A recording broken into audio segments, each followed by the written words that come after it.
आने में थोड़ा देर इसलिए हुई कि हमारे यहाँ म्यूनिसिपैलिटी के चुनाव चल रहे थे। वहां जो पाकिस्तान परस्त लोग हैं उन्होंने कहा कि हम चुनाव का बहिष्कार करेंगे। दो बड़ी पार्टियां थी, मैंने बहुत समझाया, वो भी नहीं मानी। और मैंने कहा कि भाई ये हमारे लिए नहीं है, मोदी जी के लिए नहीं है। चुनाव लड़ोगे तो एक एक सरपंच को 1-1 करोड़ रुपया मिलेगा विकास के लिए। नहीं माने, लेकिन चुनाव हो गए। और ऐसे चुनाव हुए कि 4 अलग अलग दिन के चुनाव में एक चिड़िया भी नहीं मरी गया, घायल। छोटू राम जी का जन्मदिन था, मैं गया था, प्रधानमंत्री जी ने मेरा हाथ पकड़ के अपने कमरे में ले गए और कहा कि देखो वोट तो वहां ऐसा ही पड़ता है, लेकिन इस बात के लिए बधाई है कि जान और माल का कोई नुकसान नहीं। कि अब बहुत बौखलाहट है पाकिस्तान में कि ये हो क्या रहा है।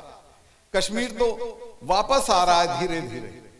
पिछले 1 महीने में पत्थरबाजी की कोई घटना नहीं हुई, सिर्फ 3 सिविलियंस की किलिंग हुई और 45 टेररिस्ट 1 महीने में मारे गए। तो उन्होंने ये तय किया कि कुछ करना है। तो परसों सवेरे एक पुल के ऊपर आईडी लगा दी और जवानों की जीप को उड़ा दिया।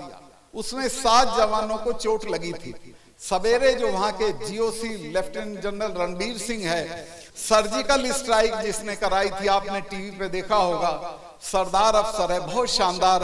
उनका फोन आया था ये रिपोर्ट करने के लिए कि 7 में से 6 खतरे के बाहर हैं, एक को चोट थोड़ी ज्यादा है। तो मैंने कहा मैं मेरा हेलीकॉप्टर ले लें और उनको दिल्ली लाएं और उनका बढ़िया से बढ़िया इलाज कराएं, और मुझे लगता है कि वो भी जवान हमारा ठीक हो जाए।